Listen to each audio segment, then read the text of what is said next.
Bonjour à tous et bienvenue dans cette nouvelle vidéo, encore une fois questions, où donc je vais répondre à l'autre partie de toutes les questions que vous m'avez posées.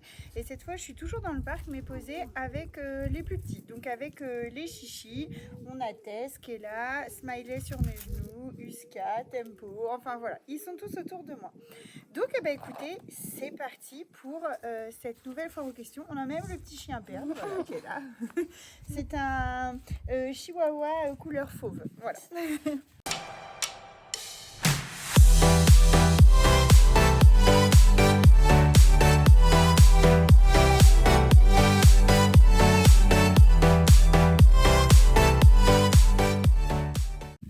Alors, je reprends mon petit carnet. Non, pas de bisous dans la bouche. Sur la bouche, autour, pourquoi pas, mais pas dans la bouche. Allez, je vais commencer par cette question-là, la question de Cassie23. Comment avez-vous eu l'idée d'être éleveuse? Alors, j'ai fait une vidéo il y a quelques temps de ça où j'expliquais un petit peu mon parcours professionnel. Et donc, l'idée d'être éleveuse, eh bien, la pomme n'est pas tombée bien loin de l'arbre parce que ma mère est éleveuse de chiens. Mes grands-parents étaient éleveurs d'autres animaux et donc j'ai travaillé dans un tout autre domaine, mais voilà, retrouvez cette vidéo, vous allez avoir beaucoup plus de détails. Et j'ai toujours fait de l'élevage toute ma vie, j'ai toujours fait de l'élevage jusqu'à un moment où j'ai dit, on a eu un événement de vie qui a fait que tout a basculé et on s'est dit qu'il fallait qu'on fasse les choses qu'on aimait pour être heureux parce que la vie pouvait être courte. Donc c'est pour ça qu'on s'est lancé pleinement, totalement dans l'élevage, tout simplement. Je sais pas si on te voit ma biche sur la vidéo, j'en sais rien. Après, une autre question, alors c'est pareil, le nom de l'identifiant en fait n'est pas nommé, alors c'est user MU5NL1DO5Y. Je suppose que personne se reconnaîtra là-dedans, mais peut-être reconnaîtrez-vous votre question. Bonjour le repère des poilus, question pour la FAQ, vos loulous ont tous l'air de bien s'entendre, mais est-ce que ça arrive qu'il y ait des bagarres et si oui, comment faites-vous pour les gérer? Alors, il y a la plupart du temps, tout le monde s'entend bien. Il y a notamment quand il y a des chaleurs, quand il y a des bébés, et ben, il y a des hormones qui se mettent un peu en éveil et du coup, il y a pas mal de friction à ce moment-là. Et il y a des chiens en fait qui ont du mal, qui peuvent pas se voir, hein, comme nous. Par exemple, romance et fantaisie. En fait, si je mets romance, fantaisie, Hermione et Roca, ça ne se passe pas bien. Les quatre ensemble, ça ne se passe pas bien. Par contre, si je mets romance et Hermione d'un côté et Roca et fantaisie de l'autre, ça se passe très bien. Si je mets Hermione avec Roca, ça se passe bien. Si je mets Hermione avec fantaisie, ça se passe bien. Si je mets romance avec Roca, ça se passe bien. Enfin bref, c'est toutes les quatre ensemble, ça ne se passe pas bien. C'est un problème de dominance qui, je pense, n'est pas réglé. Mais si je divise ce quatuor, et bien, ça se passe bien. Donc, ce que je fais, c'est que j'évite de les mettre ensemble quand ils sont dans les parcs comme là où je suis. Quand ils sont dans le grand terrain où je suis avec eux, je les mets tous ensemble parce que je vais savoir gérer s'il y a un début de bagarre. Mais par contre, lorsqu'ils sont plus autonomes, en fait, plus seuls et que je ne suis pas avec eux, je préfère les séparer, notamment quand je m'absente ou la nuit, parce que c'est Roca qui avait été vraiment battue par une des chiennes, je ne sais pas laquelle, et alors elle n'avait pas été blessée ou quoi, mais elle a dû avoir beaucoup de courbatures derrière parce qu'elle était vraiment pas bien, quoi. Voilà, donc ça arrive. Et la solution, c'est d'essayer de temporiser, de savoir si c'est vraiment une guéguerre pour... Non. Alors pas quand on est dans les bras, en fait. Si c'est une guéguerre, voilà, là il y a eu un grognement, c'est parce qu'en fait elle est jalouse parce que Smiley est dans les bras et qu'elle veut être que seule. Donc ça c'est non, donc en fait on va repousser Tess qui du coup va apprendre qu'il faut partager. Donc ça on va le gérer comme ça.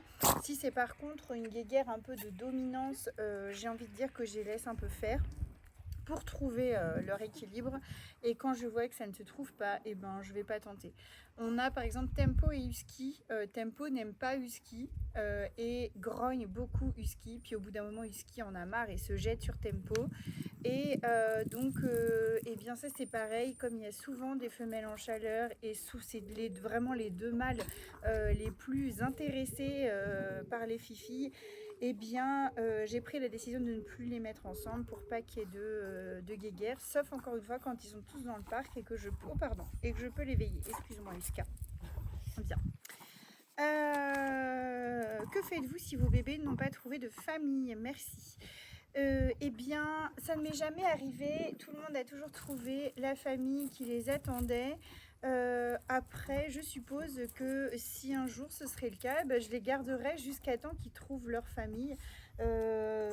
L'idéal, c'est que les bébés partent entre leurs 2 mois. L'idéal, je pense que c'est vers 2 mois et demi, mais entre 2 et 3 mois. Si c'est après, eh ben, ce sera après. C'est vraiment pas un sujet qui m'inquiète en fait, parce que ça ne m'est jamais arrivé. Et le jour où ça m'arrivera, c'est que la famille en question, bah, c'était nous. Voilà, on verra. Alors, Lorelai, super l'idée du nouvel FAQ et j'adorerais connaître ce que les chihuahuas représentent pour vous et pourquoi le cavalier en deuxième race plutôt que le Spitz, le bichon, le Shih Tzu ou le Yorkshire plus proche du chihuahua par le gabarit. Alors, le chihuahua, quand j'étais plus jeune, j'avais une quinzaine d'années, c'était déjà une race qui était en vogue à ce moment-là et que je regardais beaucoup. Et puis j'avais mis ça entre parenthèses parce que j'avais des chiens de berger à l'époque. Et lorsque ma chienne de berger s'est retrouvée toute seule et qu'elle n'était pas bien toute seule, on avait recherché un petit chichi et je suis tombée sur Zoya en fait. Enfin, on n'avait pas cherché vraiment un chichi, on cherchait un compagnon. On voulait un compagnon de petite race. Je n'aimais pas trop les poils courts, mais je ne voulais pas, comme nos chiens de berger avaient des poils très très denses et avec beaucoup de bourre, beaucoup de nœuds, je ne voulais pas repartir là-dedans parce que j'en avais déjà une et c'était contraignant. On avait aussi déjà Rose, Perle était en route, donc on voulait voilà, pas trop de contraintes, un petit chien c'était la condition, avec des poils pas trop pénibles à entretenir et qui soit sympa. Et donc on avait regardé effectivement le Spitz, le Chihuahua. Qu'est-ce que j'avais regardé d'autre comme race? Les teckels. Enfin, j'avais regardé pas mal de ces petites races-là. Et en fait, quand je suis tombée sur la photo de Zoya, quand je l'ai vue, quand j'ai discuté avec l'éleveuse, etc., j'ai su que c'était Zoya. Et en fait, je ne suis pas tombée amoureuse du Chihuahua, je suis tombée amoureuse de Zoya, qui, elle, m'a fait tomber amoureuse du Chihuahua. Et après, bah, la suite, vous la connaissez parce que je l'ai expliqué plusieurs fois, mais de fil en aiguille, c'est le Chihuahua qui s'est installé dans mon cœur. En fait, c'est pas moi qui l'ai choisi, c'est vraiment Zoya que j'ai choisi et elle qui m'a expliqué ce que c'était la race. Et le Chihuahua, je trouve que il est très mal représenté. Souvent on représente des chiens très aboyeurs, des chiens à sa mémère, un peu caractériels, etc. Alors pour avoir eu une multitude de races du fait du travail de ma mère, on a eu des chiens de race, on a eu des chiens de berger, on a eu des bulldogs, on a eu des westies, on a eu des teckels, on a eu des pinschers, on a eu vraiment plein de races différentes. Moi personnellement j'ai eu des chiens de berger polonais qu'on appelle aussi Nizini, et ensuite j'ai eu le Chihuahua et je me suis dit mais en fait ils sont tellement plus intelligents, c'est impressionnant, tout se passe dans le regard en fait, il n'y a même pas besoin d'éduquer, il n'y a pas besoin, il suffit de communiquer avec eux, ils nous expliquent tout ce qu'ils ont à expliquer. Et au final je trouve que c'est un petit chien mais avec le cerveau d'un grand chien. Ce sont des chiens qui sont très intelligents, mais vraiment très intelligents. Et donc le Chihuahua, c'est pour la vie, hein. Pour nous, peut-être qu'un jour j'arrêterai l'élevage de Chihuahua pour une raison ou une autre, mais en tout cas j'en aurai toujours. Ça c'est une évidence, j'en aurai toute ma vie. C'est des chiens qui sont juste exceptionnels. Enfin, je pourrais vous en parler pendant des heures. Ils sont affectueux, mais sans pour autant être à vous pousser pour avoir un câlin. Ils viennent gentiment vous exprimer le fait qu'un petit câlin, ce serait cool. Ils ont du du caractère aussi, et ce que j'apprécie pertinemment, quand il y en a un qui n'aime pas faire quelque chose, on le sait clairement, et quand il aime quelque chose, on le sait d'autant plus. Donc voilà, j'adore le chichi, c'est une race coup de cœur. Et pourquoi le cavalier en deuxième race? Eh bien, en vrai, je sais pas trop. Ma grand-mère avait des cavaliers King Charles, ma tante aussi. J'ai jamais été plus que ça amoureuse de ce chien, mais il y en avait autour de moi et à chaque fois ils m'intriguaient. J'adorais leur bouille. Je me suis renseignée sur leur tempérament et je trouvais que ça collait bien avec le chichi parce que le cavalier est un chien un peu placide qui va se contenter de la situation alors que les chichis ont plus de tempérament, donc je trouvais que ça faisait un bon mélange. En termes de taille, poids, je voulais un peu plus gros chien que le chichi. Mais je voulais pas non plus un très gros chien et du coup le cavalier pour moi était juste parfait. Pareil en termes de toilettage, vous l'avez compris, j'aime pas tellement ça. Et le poil du cavalier est facile à entretenir et au quotidien le cavalier est un chien facile. Et je pense que c'est vraiment pour ça la bouille plus la facilité du quotidien de ces petits chiens. Et pour vivre avec eux, c'est des chiens qui sont extrêmement câlins, qui sont toujours contents de tout ce qu'on leur propose. Et c'est des bonnes pattes, ils sont juste terribles à vivre au quotidien, ils sont juste terribles. Alors ils n'ont pas l'intellect du chihuahua, faut dire ce qu'il y a. Hein. Je dis pas qu'ils sont stupides, c'est pas le cas, mais en fait, ça va bien. Ils sont rêveurs, ils sont dans leur bulle. Et j'adore ce côté-là un peu on va se promener, cool, on va se promener, tu vas me laver, ok, on va se laver. Enfin, ils sont partants pour tout et je trouve ça génial. Même chez le veto, ils y vont en remuant de la queue, alors que les chichis, ils sont planqués en mode j'avancerai pas, je veux pas y aller. Et donc j'avais re-regardé encore le Spitz, mais le Spitz, ceux que j'ai autour de moi sont des chiens qui sont très aboyeurs, pas très sympas, avec beaucoup de poils, et du coup c'est pour ça qu'ils ont été éliminés, même si c'est franchement un petit chien que je trouve très très beau, mais le cavalier l'a remporté largement. Et Bichon, Shih Tzu, Yorkshire, j'avoue que c'est pas du tout des races qui m'attirent. Je sais que le bichon c'est juste adorable, que c'est gentil, j'en ai eu autour de moi, c'était vraiment, mais c'était des amours.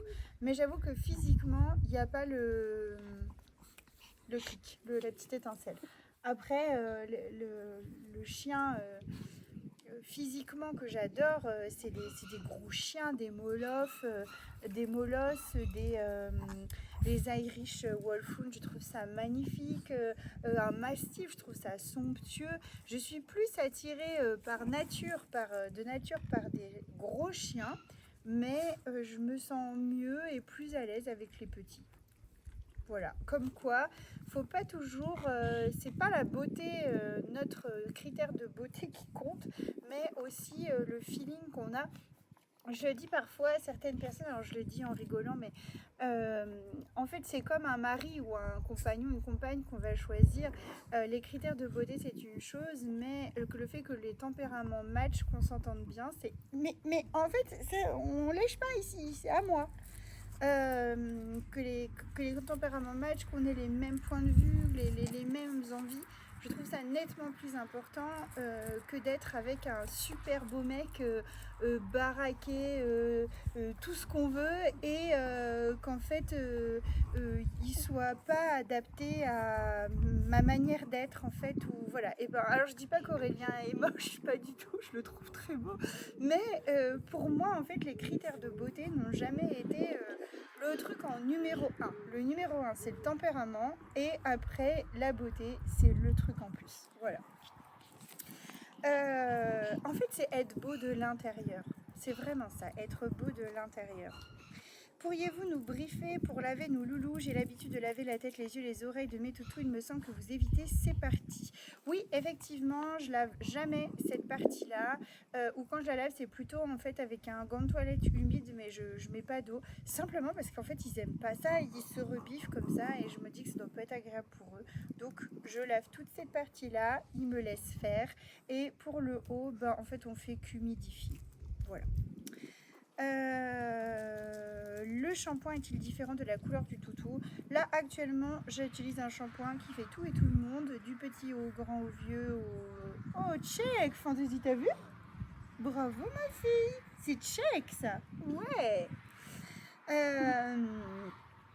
Et effectivement, il existe, j'avais ça aussi avant, juste avant d'acheter celui-là, où j'avais un shampoing pour les couleurs sombres, un shampoing pour les couleurs claires, etc. Et c'est vrai que ça marche nettement mieux que celui que j'ai là. En fait, le poil est vraiment plus beau. Check, bravo, c'est bien. Vous voyez, ça réfère un peu à l'éducation précoce, enfin l'éducation dont on parlait. Je n'y ai pas. Hein, Check, bravo, c'est bien. Je ne lui ai pas appris le tchèque, c'est elle qui l'a fait et j'associe le mot à ça et le fait que c'est super cool de le faire. Elle est contente, je la félicite avec l'intonation. Tchèque, bravo Fantaisie, c'est bien. Avec l'intonation de ma voix, le fait qu'elle ait les grattes, oui, elle n'a pas de friandise, mais ça je peux vous être sûre qu'elle va l'assimiler. Je viens de voir que je suis hyper attachée là. Qui c'est qui a fait ça? C'est elle, je pense. Bon, vous me supporterez avec une tache sur le t-shirt. Oh, par contre, ça, non, pas ta langue dans ma bouche. Non, caca, j'ai dit caca. Je sais plus où j'en étais. Ah, quel serait l'idéal pour le cavalier ou le chihuahua? Alors, je ne sais pas ce que j'entends, l'idéal. Est-ce que c'est par rapport au shampoing? Franchement, non, mais ça se mange pas les cahiers. L'idéal, j'en sais rien.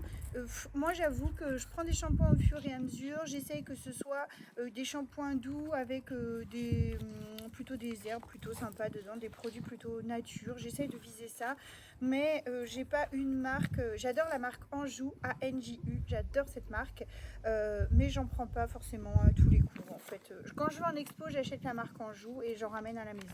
Mais quand j'en ai plus, bah, je prends autre chose. Voilà. Ensuite, on a un message de Audrey Lannoy 5679. Bonjour Stéphie, pour votre FAQ, voici un sujet peu abordé, mais c'est peut-être un secret d'éleveur ou juste pas très glamour. Mais vous avez souvent parlé que Pomme ne fait pas de saillie naturelle. Pouvez-vous expliquer comment vous procédez côté mâle et côté femelle, le timing entre le recueillement et l'insémination, si vous le faites chez vous ou chez le veto? Mais c'est fini, oui. Est-ce que les chances de gestation sont les mêmes que par méthode naturelle? Alors, effectivement, c'est pas très glamour. Alors, je ne sais pas comment je vais pouvoir vous expliquer ça avec des termes jolis et mignons. Alors, les inséminations, appelons un chat, c'est simplement que Pomme n'arrive pas à pénétrer et verrouiller les femelles. Les chiens verrouillent, c'est-à-dire que une fois que le mâle a pénétré la femelle, ils vont se tourner et ils vont être en gros fesse à fesse, comme ça, pendant à peu près 15 minutes, le temps en fait, que le mâle éjacule toute sa semence. Alors n'ayez crainte parce que j'en parle devant Perle et en fait chez nous c'est absolument pas un sujet tabou parce que c'est tout à fait naturel et ils sont habitués à ce que on parle de ça en parlant des chiens, enfin voilà, c'est tout à fait naturel. Nos enfants ont compris très tôt comment faire les bébés, ça n'a jamais été quelque chose de tabou pour moi, il n'y a pas de sujet là-dessus, c'est la manière dont ils sont arrivés sur Terre, donc il n'y a pas de raison de ne pas en parler. Alors, sans être dans des termes crus ou quoi que ce soit, mais vous m'aurez compris. Donc en fait, l'insémination effectivement se passe chez le vétérinaire pour la plupart du temps. Moi, je me suis formée avec le véto, avec ma maman, et j'ai suivi pas mal de séances justement de formation pour savoir faire ça. J'ai acheté mon matériel et du coup, je le pratique à la maison. Je me débrouille toute seule comme une grande. Lorsque je fais des inséminations et que je sais par exemple que je veux une portée avec Pomme ou Phoenix, parce que Phoenix aussi je l'aide maintenant, parce qu'il est un peu comme Pomme, je vais tester, vous savez, avec ma petite machine pour savoir à quel moment quel est le moment optimal pour l'insémination. Quand les mâles eh bien, saillissent de manière naturelle, c'est eux mon détecteur. Mais là, pour le coup, c'est la petite machine. L'idée, c'est de faire l'insémination au bon moment et pas d'en faire 50, mais d'en faire 2 et que ce soit les bonnes. Voilà, tout simplement. Donc avec ce petit outil, que ce soit fait naturellement ou par insémination, je n'ai pas trouvé de choses probantes, ça marche vraiment dans les deux cas. Mais si je fais des inséminations comme ça, ce qui me paraît l'idéal, c'est sûr que ça ne marchera pas. C'est comme nous, les femelles n'ovulent pas pile poil à tel jour, c'est une période. Certaines femelles ovulent pendant 5 heures, 6 heures, c'est à ce moment-là qu'il faut le faire. D'autres vont ovuler par exemple à 17 jours, d'autres vont ovuler à 8 jours. Donc il faut vraiment tester. Si on n'a pas le mâle qui lui sait nous dire, eh bien il faut vraiment tester ou faire des taux de progestérone chez le véto pour savoir, parce qu'on ne va pas faire 50 inséminations. C'est quand même un geste voilà, où on insère un petit tube dans la vulve de la chienne et si on le fait trop, on va l'irriter, on va l'abîmer, on peut aller trop loin, on peut... Voilà, c'est pas quelque chose que j'aime faire vraiment, je fais très attention quand je le fais, je suis très concentrée, je veux pas de bruit, je veux personne autour de moi parce que je veux pas faire mal, en fait, tout simplement. Donc je le fais que quand c'est pile poil l'idéal.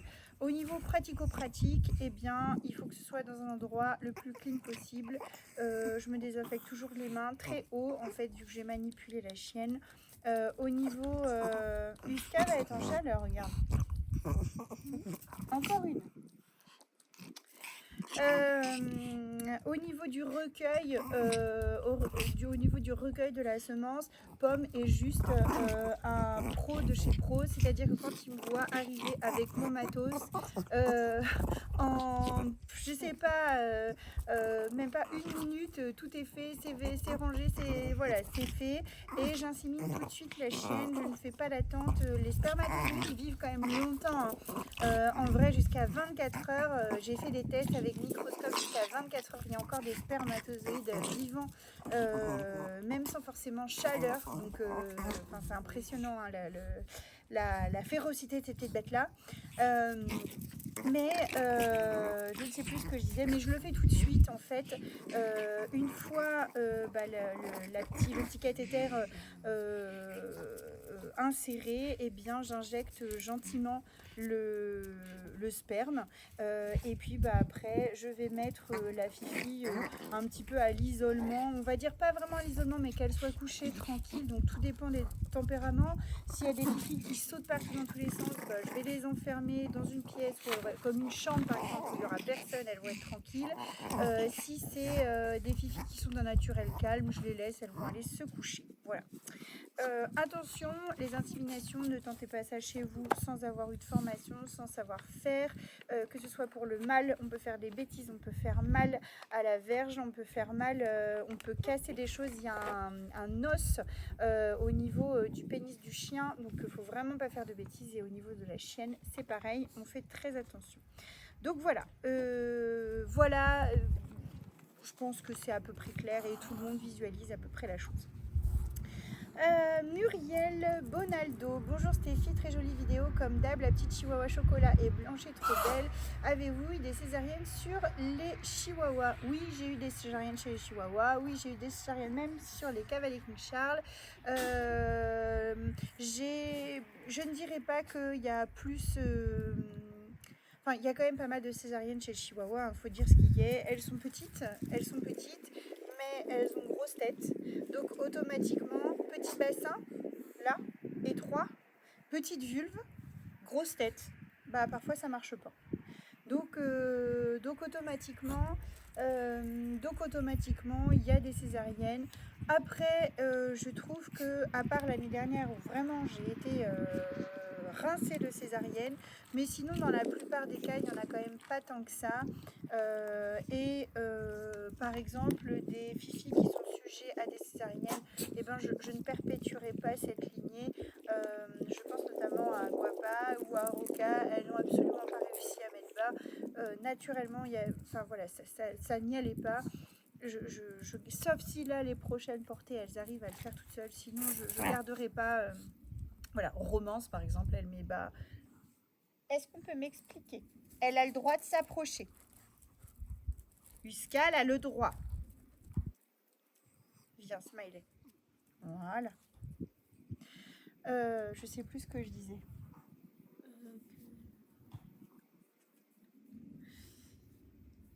Les césariennes. Oui. Je disais que Romance fait des petits facilement. Qui c'est qu'on a d'autres qui fait des bébés? Hermione, bah alors Hermione c'est... Sacha non, je parlais des chichis. Nala, Blue. Zoya. Non, Zoya c'était difficile. Enfin voilà, il y a quand même des chiennes qui arrivent très bien à faire leur bébé. Lolita, Shana, coucou à toute la famille. Les bébés rubis sont trop beaux. Vous avez plein de cochons d'Inde. Je sais qu'il y a eu un souci et malheureusement plusieurs sont décédés aujourd'hui. Vous n'avez plus aucun cochon d'Inde dans la maison. Effectivement, je n'ai plus de cochons d'Inde. Je n'ai réussi à en sauver aucun. 0. Ils sont tous morts. On en avait une vingtaine. Ils sont tous morts un par un devant mes yeux. Et je n'ai rien pu faire. Je ne reprendrai plus jamais de cochons d'Inde de toute ma vie. C'est terminé. Plus de cochons d'Inde. Ça m'a fait trop mal au cœur. C'était trop dur. Alors, Isabelle qui est la maman de Vanille Fraise. Une question, ma précédente cavalier supportait très difficilement la chaleur. J'avais acheté un matelas réfrigérant, mais je vois qu'il existe aussi des manteaux réfrigérants. Qu'en pensez-vous? J'ai jamais testé ni l'un ni l'autre. J'avoue que quand ils ont super chaud, je les rentre à la maison au frais, je les trempe, je les mouille. Les dodos, je les mets humides et je les sors à la fraîche le matin et à la fraîche le soir. Et comme ça, j'ai pas trop de difficultés. Mais les matelas réfrigérants, j'en ai lu énormément de bien. Et je m'étais dit que si cette année, on avait de nouveau des canicules, j'en achèterais pour tout le monde. Les manteaux, en fait, ça me paraît plutôt bien.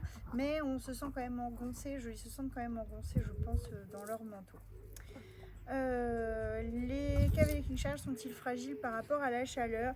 Eh bien, si ce sont des cavaliers qui vont réussir à se mettre tranquilles parce qu'il fait chaud, oui, ça ira. Si c'est un cavalier un peu téméraire et qui va en plein soleil courir comme un fifou, eh bien, il faut faire attention. C'est ce que je disais en début de vidéo. En fait, ils sont tellement dans leur monde que, par exemple, le chichi, il fait chaud dehors, on va pas le voir dehors, hein, il va rester dedans. Le cavalier, s'il voit un papillon, ça va l'emmener, il va courir après le papillon, il va courir pendant des heures et puis il va être... il va avoir... Oui. Il va avoir super chaud, donc en fait, il faut parfois un peu gérer pour lui.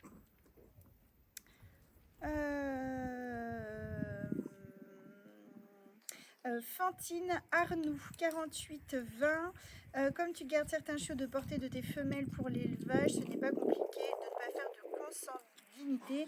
N'y a-t-il pas de risque d'accident? Les femelles tombent enceintes de manière imprévue. Alors, au niveau de la consanguinité, comme je disais par rapport à ma vidéo d'avant, je suis tellement vigilante avec ce système de chaleur, je les surveille tellement, je passe tellement de temps avec eux à les observer que j'avoue que c'est pas quelque chose qui m'effraie. C'est pas quelque chose qui m'effraie dans le sens où il y a peu de loupés de chaleur. Par contre, il peut y avoir des loupés quand c'est pas moi qui garde les chiens, on l'a eu l'année dernière, et quand on a par exemple des petits tempos qui arrivent à passer à travers la clôture. Donc, est-ce qu'il peut y avoir des grossesses imprévues? Oui, oui. Mais après, maintenant qu'on a fait un prison break tout autour, Tempo ne peut plus gratter. Les chiens, je les fais garder que par des personnes de confiance. Normalement, on devrait quand même réduire le risque. Mais oui, ça peut faire partie effectivement d'un loupé. Après, pour être tout à fait transparent, c'est pas du tout quelque chose que je m'amuserais à faire. Père et fille, c'est fortement déconseillé, interdit, etc. Mais au final, si c'est que sur une seule portée, que c'est pas plusieurs générations, il n'y aura pas tout de suite de la dégénérescence en fait. C'est si par exemple, je dis une bêtise, Smiley qui est la fille de Phoenix et des bébés avec son papa, cette première génération ne sera pas complètement détraquée. Mais s'il y a un bébé de cette portée qui refait des bébés avec Phoenix et ainsi de suite, là par contre on va avoir des problèmes. Bon, c'est pas le projet, hein, c'est pas le projet du tout, mais c'était pour imaginer. Ah, est-ce que j'ai fini cette page? Je crois que oui. Mais ça veut dire qu'il nous resterait qu'une question.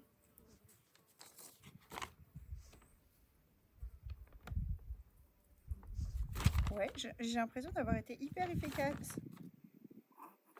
Je suis efficace peut-être. Hein. Ensuite, c'est pas une question qui a été posée en commentaire, mais c'était pour donc une personne qui m'a laissé un message privé auquel je n'ai pas répondu et c'est pas bien, c'est vrai, je n'ai pas pris le temps de le faire, mais je prends le temps de le faire là. Donc c'est Marion Bourdin qui m'explique que sa fille est passionnée d'animaux, qu'elle nous suit sur YouTube et elle me demande quel parcours professionnel peut-on emprunter pour être éleveur. Donc en vrai, je sais qu'il existe des BTS, je sais qu'il existe même des BEP, différents en fait parcours professionnels pour être éleveur. Par contre, je pense qu'au début, on s'oriente dans quelque chose d'assez large, éleveur de tout et rien, enfin voilà, et que en fait, on va avoir éleveur, chien, chat et je pense furet en dernière ligne en fait, que ça fait vraiment comme ça. Et c'est pas des cursus qui sont très très longs, mais il n'y a pas beaucoup d'écoles. Donc voilà. Donc ça, par rapport à l'école, c'est bien quand même d'avoir des bases, étant donné que moi je me suis lancée comme ça, mais ma base c'était ma maman. Donc en fait j'ai été à l'école tous les jours de ma vie. Donc en vrai ça m'a formée, mais je pense que vraiment une école pour être éleveur c'est quand même la base de chez base, et après de pouvoir faire des apprentissages chez des éleveurs, et je pense que quand on choisit son éleveur il faut qu'il y ait un peu de tout, des petits éleveurs, enfin des familiaux et aussi des très gros éleveurs pour savoir où porter le curseur quand nous on s'installe et savoir ce qu'on veut faire avec différentes races pour voir plein de choses en fait dans la vie de l'élevage. Voilà, et bien écoutez, je pense que j'ai répondu à la totalité de vos questions. Je referai d'autres foires aux questions si ça vous plaît. N'hésitez pas à me le dire d'ailleurs si c'est un format qui vous plaît. La dernière fois, vous avez été quand même plutôt content et me dire que c'était chouette d'en apprendre un peu plus. Donc voilà, je vous redemande encore, est-ce que c'est pas trop redondant? Il y a certaines questions parfois qui se recoupent. Est-ce que ça vous convient? Et puis, bah écoutez, je crois qu'on va vous laisser. N'oubliez pas le petit pouce bleu, n'oubliez pas de nous laisser un petit commentaire, n'oubliez pas de vous abonner à la chaîne. Et puis, bah écoutez, je vous dis à bientôt pour une prochaine vidéo. Prenez soin de vous, de vos proches et de vos poilus. Allez, des bisous!